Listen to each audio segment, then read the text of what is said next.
Le DAF Fresh Morning, c'est 104.5 tonnes de bonne humeur. Tous les matins sur Urban FM. Vous êtes sur les 104.5 Urban FM, la station Urban avec Jean-Paul. Jean-Paul, bonjour. Bonjour DAF Fresh. Comment tu vas ce matin? Ça va. L'actualité internationale nous emmène où? Bon, aujourd'hui, on va aller dans les Caraïbes, on va parler de Haïti, où malheureusement, le pays semble avoir des difficultés à sortir des crises multiformes dans lesquelles il est plongé. Il faut savoir que Haïti subit actuellement à la fois une crise politique, une crise économique et sociale, une crise, voire aussi une crise humanitaire qui est en train de virer à une crise humanitaire. Et malheureusement, il semblerait que le week-end dernier, le pays a encore un peu plus basculé dans l'horreur parce que à Port-au-Prince, la capitale, dans l'un des plus grands bidonvilles de la capitale Port-au-Prince, qui s'appelle Cité Soleil, il semblerait que un gang local aurait perpétré un massacre. On estime qu'environ 110 personnes auraient été assassinées par les membres de ce gang-là. Il s'agit du gang Vivre Ensemble, qui est dirigé par un chef de guerre, on peut dire ça, local, qui s'appelle Monel Minkano Félix. Ce dernier semblerait-il, selon les témoignages qui ont été relayés par un certain nombre d'associations qui travaillent sur place, il semblerait que Monel Mikano Phoenix aurait perdu son fils dans la journée de dimanche, de suite d'une maladie, et que selon les prescriptions données par un guérisseur local, son fils aurait été victime de sorcellerie. Et donc cette sorcellerie aurait été perpétrée par des personnes vivant dans Cité Soleil. Et c'est la raison pour laquelle il avait donc décidé que ce sont les personnes qui pratiquent le vaudou et des personnes âgées de plus de 60 ans qui seraient donc à ses yeux responsables du sort jeté à son fils. Et ne sachant pas lequel exactement est la personne qui aurait jeté ce sort à son fils, il a tout simplement décidé d'exterminer toutes les personnes âgées de plus de 60 ans, hommes comme femmes.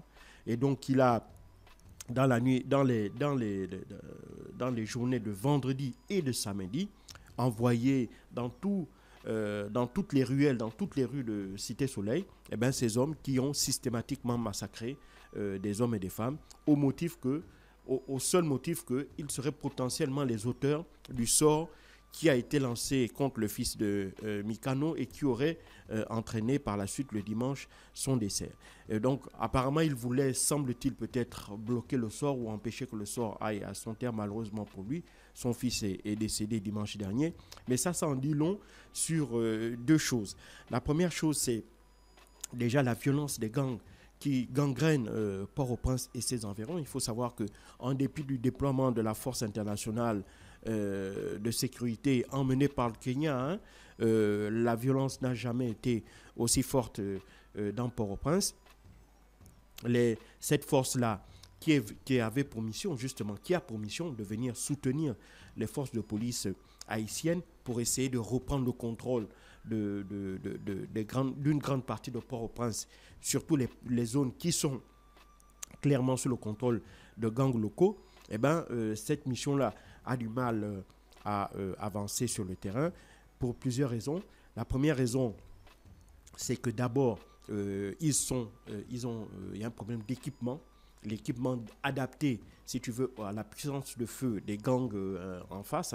Il faut savoir que ces gangs-là, par exemple, qui sont pour la plupart qui vivent de petits trafics, y compris le trafic de drogue, ont donc une manne financière qui leur permettent de faire venir des États-Unis, juste à côté, des armes de guerre, des armes d'assaut.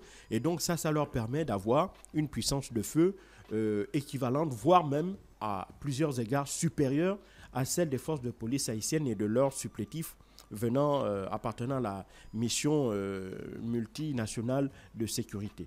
Et donc, ça, c'est le premier volet. Donc, le problème sécuritaire. Le deuxième volet, c'est le volet politique.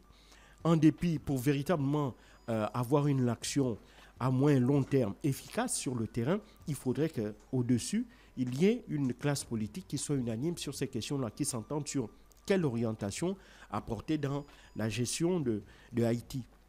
il ne faut pas oublier que depuis le mois de juin dernier, l'ancien Premier ministre Ariel Henry, qui avait assuré l'intérim du président Jovenel Moïse, qui avait été assassiné en 2021, Ariel Henry avait été débarqué et on avait mis en place une transition qui est dirigée par un conseil présidentiel.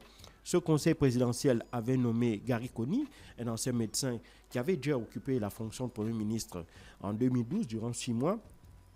Gary Conille, justement, avait été nommé pour essayer de remettre un peu d'ordre dans la vie publique haïtienne et surtout pour lutter, pour donner les moyens à la police et à l'armée de pouvoir lutter efficacement contre les gangs et éradiquer la menace que ces derniers représentent à Haïti.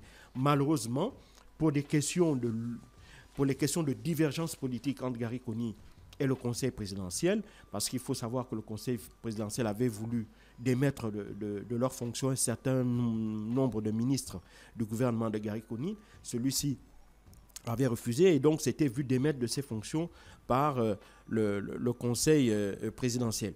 Et en novembre dernier, ça s'était passé en novembre dernier, et il avait été remplacé par Alix Didier Fils-Aimé. Alix Didier Fils-Aimé, lui, évidemment, qui est aussi l'ancien président du conseil d'administration de la Chambre de commerce et d'industrie d'Haïti, a pris ses fonctions. Et donc, depuis lors, c'est à lui qu'incombe la responsabilité d'essayer de lutter contre la violence des gangs qui gangrènent Port-au-Prince. Malheureusement, pour ce dernier, en dépit du fait que la communauté internationale, par l'entremise des États-Unis ou des pays du Caraïbe, essaye de se pencher sur Haïti, le problème, c'est que la situation à Haïti ne cesse de se dégrader.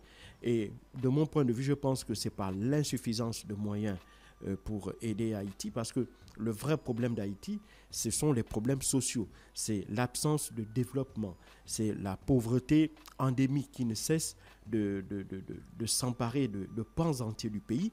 Et c'est cette pauvreté-là qui favorise la prolifération de groupes armés. Ces groupes armés qui voient en l'utilisation de la violence le seul moyen pour eux de pouvoir survivre. Et donc, en absence d'un véritable soutien, je parle d'un soutien financier à Haïti, eh ben, on est très très loin de la capacité de pouvoir sortir ce pays de l'ornière dans laquelle elle se trouve. D'autant plus que, ajouté à cette situation économique et sociale dramatique, il y a aussi le fait que il y a une classe politique, pour la plupart du temps, malheureusement, qui n'arrive pas à s'entendre sur les orientations à donner sur la gouvernance à Haïti. Ajouter à cela les violences politiques aussi qui se sont ajoutées, parce que beaucoup de partis politiques, d'hommes politiques sont en liaison avec des gangs.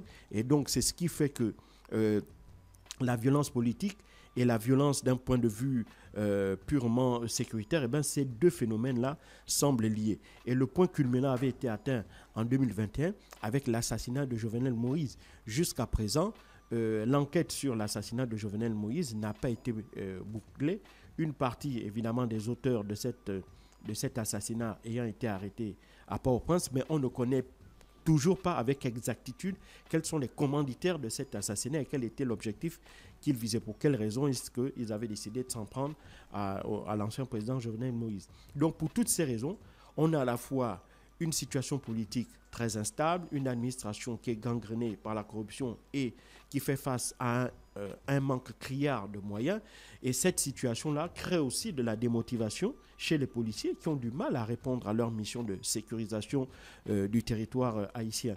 Et donc, ajouter à cela, avec des gangs en face qui sont ultra équipés, qui donc n'hésitent pas à s'attaquer de manière frontale à la police et à l'armée. On l'avait vu notamment en juin l'année dernière, où ils avaient pris possession de l'hôpital, de l'aéroport. Il avait fallu l'intervention de cette force multinationale pour la sécurité pour permettre quand même au gouvernement haïtien de reprendre le contrôle de l'aéroport de Port-au-Prince. Donc, ce drame de samedi dernier où 110 personnes auraient été assassinées par les membres du gang Vive Ensemble de Minkano vient une fois de plus rajouter une couche pour montrer combien de fois, malheureusement, la situation dans Haïti est de plus en plus préoccupante. Et on voit, au regard de l'actualité géopolitique actuelle, avec les événements qui sont en Israël, les événements en Ukraine et les événements qui viennent de s'ajouter en Syrie, on voit aussi que de moins en moins, la communauté internationale pointe son regard vers Haïti qui, dans l'indifférence de plus en plus générale, ne fait que de sombrer dans le chaos. Merci Jean-Paul avec nous ce matin sur les 104.5 Urban FM, la station urbaine, dans le Da Fresh Morning. Venez Richards aussi. Le Da Fresh Morning, c'est 104.5 tonnes de bonne humeur. Tous les matins sur Urban FM. La